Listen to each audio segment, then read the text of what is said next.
towards the back stick. It's Mabika again, tough to get him past him. Oh, and it comes back in! All the way in it goes! The Hounds take the lead on a snapshot back in. And with just 8 minutes left in the half, Pittsburgh deservedly has the lead. And it appears that Danny Griffin was able to get the rebound and sneak it back through. Well, they've done ever so well to cap.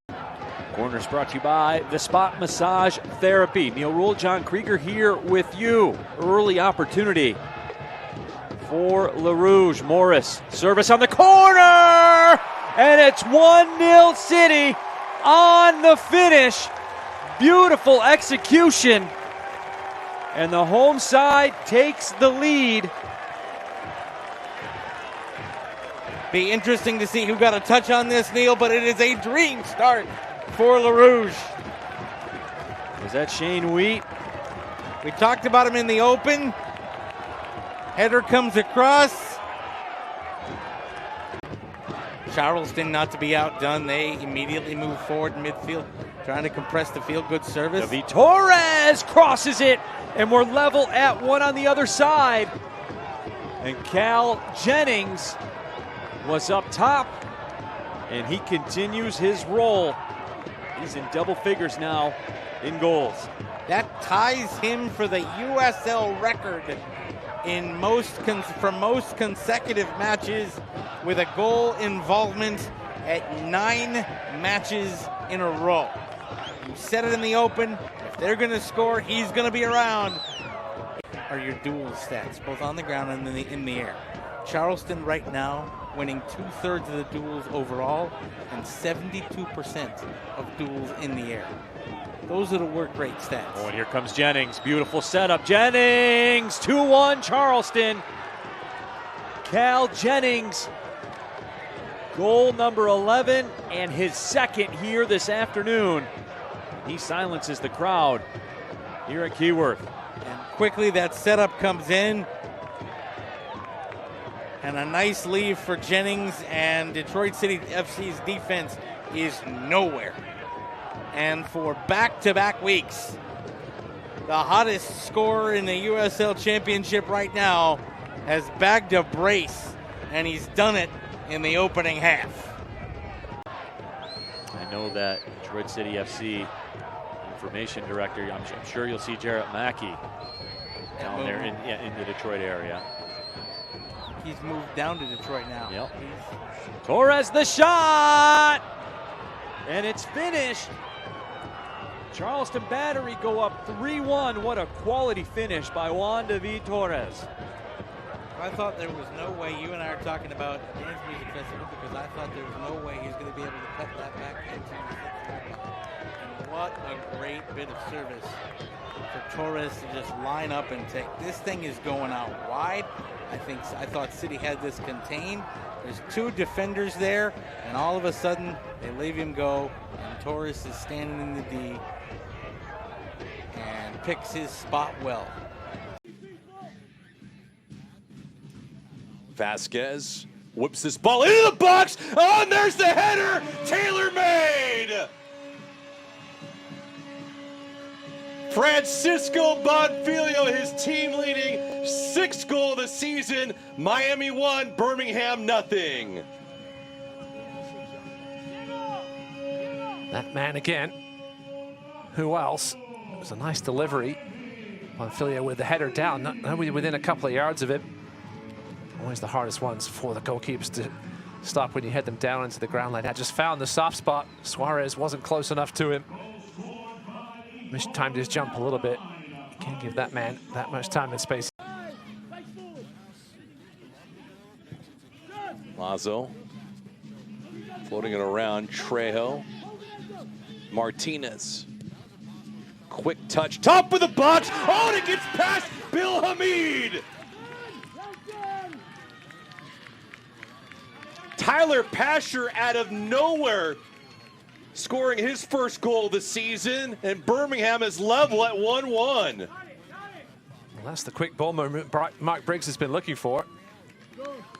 Fine first-time cross and a lovely first-time finish as well. Enzo Martinez just sucking players in.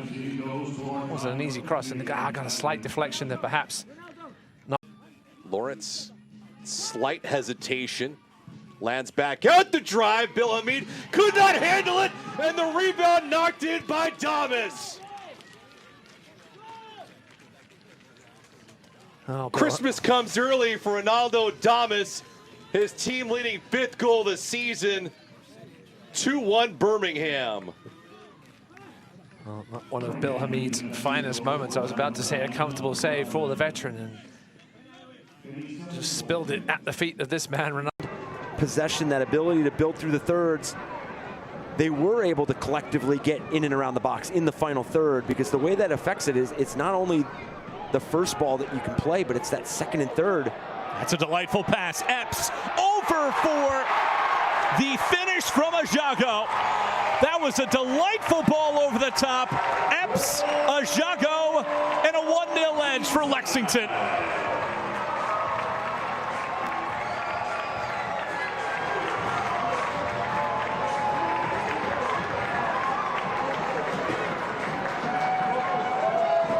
Just absolute class in every phase of this goal. Like Forrest Lasso in that space, and then you can see the corner and have to deal with it now. Fernandez curls this ball in. Arteaga is there. Manuel Arteaga scorches the strings. Tampa Bay are level, and it's his first goal of the season. And you could see how much it means to Arteaga. And very clever from the Tampa Bay Rowdies. This left-footed delivery from Leo Fernandez. When you play short, the hope is that you think. A few too many touches on the ball and a transitional moment the other way. That one spun in nicely. Played back up top. It's picture perfect. And Chris Hegardt have given Orange County the lead.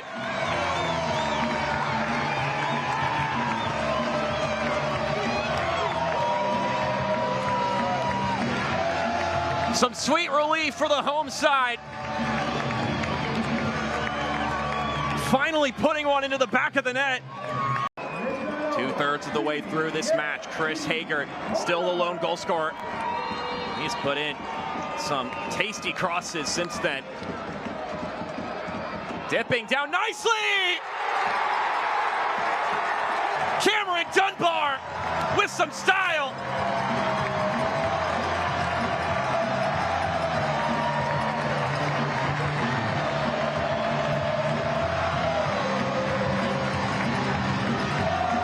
A much-earned pop-off from the crowd after Cameron Dunbar puts that one away right in front of goal.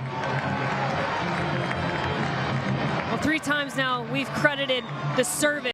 Get things going offensively. Get that boost of confidence. Nice cutback ball! And an answer for the switchbacks.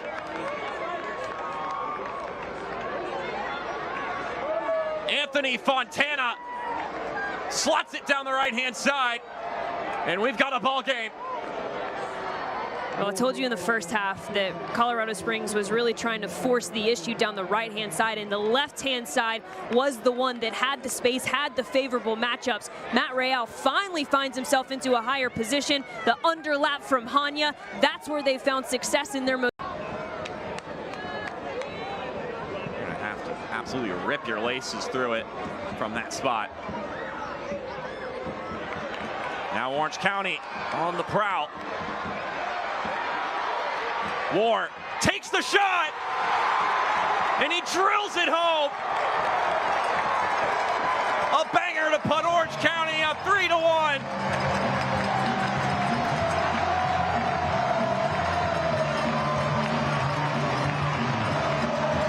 This is the game they've been looking for.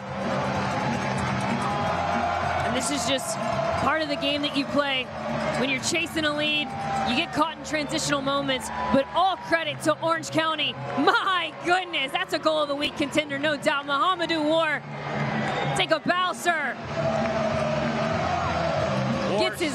In New Mexico, especially with his goal to down rival Phoenix in the playoffs. Akale curls a dangerous ball in, the header loose in front, and it trickles over the line. 3 players for New Mexico unmarked, and Chris Gloster claims the goal.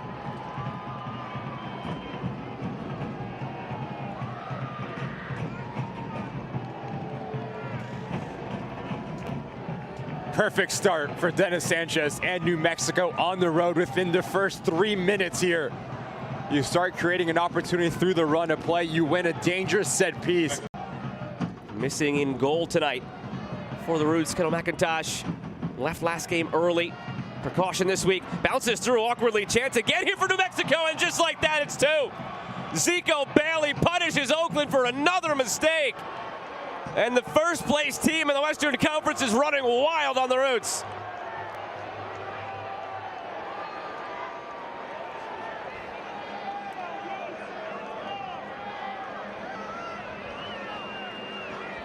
Just can't get any better for New Mexico at this moment in time. Dennis Sanchez pressing all the right buttons, but it starts with this clever little swim move here from Akale. Notice how he acts like he's going to body and Jai.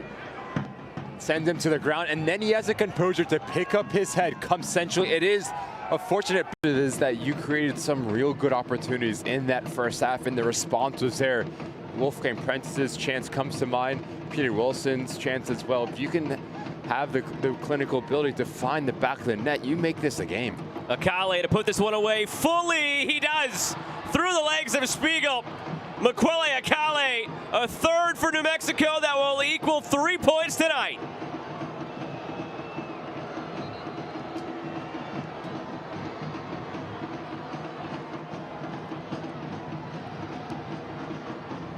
If you give the ball over cheaply, now your side is out of position, and that's been the story for the Oakaroos. Notice where this ball is picked up centrally. Could have been a bit more patient there, and Campuzano could have come off his line, picked this up. Now they got to deal with this in-swinger. Davila tries again. It's flicked on. It's flicked in. Monterey Bay made to pay for that miscue at the back. It was Totsch and Adams in the vicinity, and Totsch has appeared to tuck in his shirt. You know what that means. He's on the score sheet, and Louisville lead in Seaside. And this is what Lou City do. They punish you for miscues and mistakes. No need to give up the corner for Monterey Bay initially,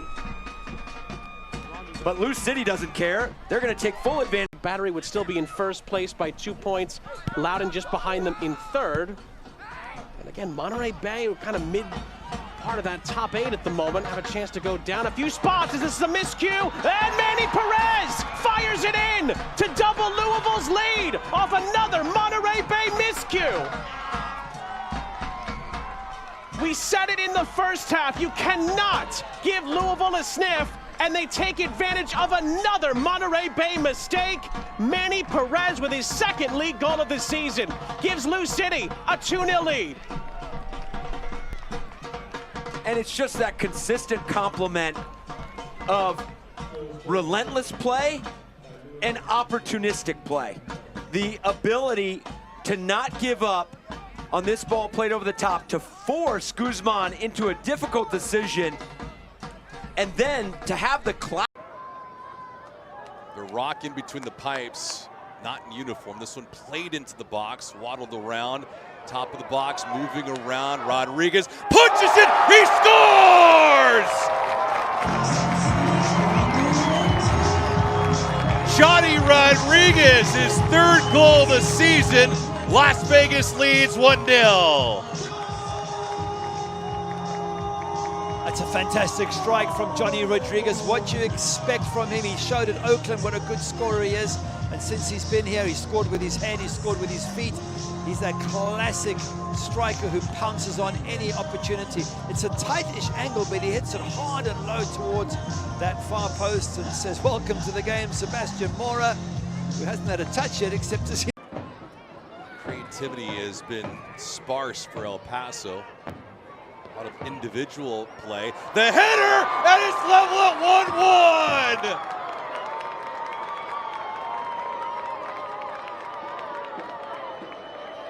Wilmer Cabrera, his team leading 8th goal of the season. We are deadlocked at 1. Well, once again, Andy Cabrera or Wilmer Cabrera Jr., whichever you want to call him. That's a fantastic header. But look at the work done by Frank DeRoma here.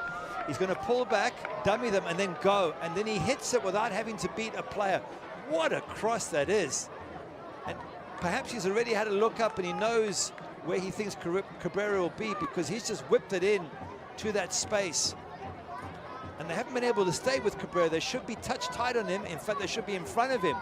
But DeRoma looking for a lane, teasing this one up. Great stop by Rosarena. Avila again for Cabrera.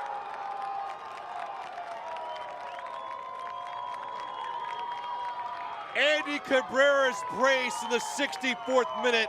El Paso on the board again. Their first lead, it's 2-1. that's another wonderful finish from the highly talented Andy Cabrera. Coming seconds after there was a strike. Here's the strike from just outside the box. Rosarena making a decent save. Avila there.